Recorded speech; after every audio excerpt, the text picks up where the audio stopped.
China ने recently एक ऐसा मिसाइल टेस्ट किया है सबमरीन के थ्रू जिसकी वजह से अमेरिका, इंडोनेशिया और ऑस्ट्रेलिया समेत पूरे इंडो पैसिफिक में हड़कंप मचा हुआ है।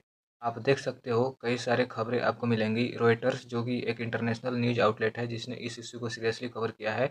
Missile test showcases sensitive Chinese submarine capabilities key to nuclear deterrent. Another यहाँ आप देख सकते हैं why China's ballistic missile test has rattled Indo Pacific neighbours. दोस्तों इस इशू को काफ़ी सीरियसली कवर किया जा रहा है वर्ल्ड मीडिया में। तो ऐसा क्या किया चाइना ने? ऐसा कौन सा मिसाइल का ये टेस्ट था जिसने पूरे इंडो पैसिफिक की सिक्योरिटी को खतरे में डाल दिया है? ये सब कुछ मैं आपको डिटेल्स में बताऊंगा। उससे पहले अगर आप यूपीएससी सिविल सर्विसेज या स्टेट पीसीएस या फिर किसी भी अन्य एग्जाम्स की प्रिपरेशन कर रहे हैं, या फिर अगर आपको इंटरनेशनल रिलेशंस, जियो पॉलिटिक्स और वर्ल्ड अफेयर्स में कुछ ज़्यादा इंटरेस्ट है तो प्लीज़ हमारे चैनल को सब्सक्राइब कीजिएगा। यहाँ आपको रेगुलर वीडियोज़ मिलेंगी। चलिए शुरू करते हैं। चाइना ने 7 जुलाई 2026 को एक सबमरीन से एक रेयर बैलिस्टिक मिसाइल टेस्ट किया है। नाउ अब इस मिसाइल को रेयर क्यों कहा जा रहा है? क्योंकि ये एक इंटरकॉन्टिनेंटल बैलिस्टिक मिसाइल है जो डमी वॉरहेड अपने साथ कैरी कर रहा था।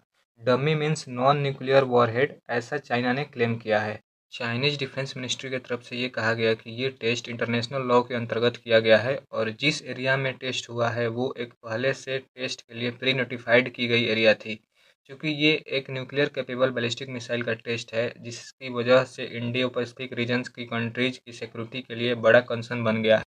दोस्तों आई एम श्योर आप लोग ये जानते होंगे कि ये चाइना द्वारा first publicly acknowledged ICBM test था। इट मीन्स इससे पहले जो 4 डिकेड्स बीत चुके हैं चाइना के डिफेंस में, उनमें से कभी भी चाइना ने जो भी डिफेंस टेस्ट किया मिसाइल्स का, उसमें से किसी में भी उसने एक्नॉलेज नहीं किया था कि मैंने एक आईसीबीएम टेस्ट किया है या फिर चाइना ने एक आईसीबीएम टेस्ट किया है।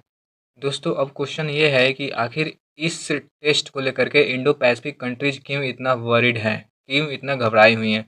इसके कुछ की रीजन्स हैं, जैसे चाइना की ग्रोइंग मिलिट्री पावर जिसके माध्यम से रैपिड मॉडर्नाइज कर रहा है वो अपने न्यूक्लियर फोर्सेज, मिसाइल्स, नेवी और ओवरऑल मिलिट्री कैपेबिलिटीज़ को। साथ ही साथ उसके अंदर लैक ऑफ ट्रांसपेरेंसी है। जैसे चाइना जो भी टेस्ट करता है मिसाइल्स का उसमें वो ओपनली नहीं एक्सेप्ट करता या फिर नहीं बताता कि कितने रेंज की उसकी मिसाइल्स हैं। साथ ही साथ उसकी जो ताइवान के साथ टेंशन है वो भी एक बड़ा कंसर्न बना हुआ है इस मिसाइल टेस्ट को लेकर के। इंडो पैसिफिक की जो की कंट्रीज हैं जो इस मिसाइल टेस्ट को क्लोजली देख रही हैं उनमें से सबसे पहले आता है United states, India, Japan, Australia, New Zealand और ताइवान। दोस्तों चाइना की बढ़ती मिलिट्री जो एक्सपेंडिंग है और न्यूक्लियर कैपेबिलिटीज़ है वो स्ट्रेटजिक कंपटीशन को बढ़ा रही है, जो इंडो पैसिफिक में कन्फ्लिक्ट की और ज़्यादा चांसेस बढ़ा रही हैं। दोस्तों चाइना ने अपने इस मिसाइल टेस्ट के पश्चात यूएस को एक स्टर्न मैसेज सेंड किया है कि उसकी शक्तियां अब यूएस के एकदम करीब पहुंच चुकी हैं। ये ऐसा पहली बार नहीं हुआ है कि चाइना ने एक आईसीबीएम मिसाइल टेस्ट किया है। इससे पहले भी कई बार चाइना ऐसा कर चुका है, हालांकि वो ओपनली नहीं बताता ये कि उसने कितने रेंज की आईसीबीएम टेस्ट की है।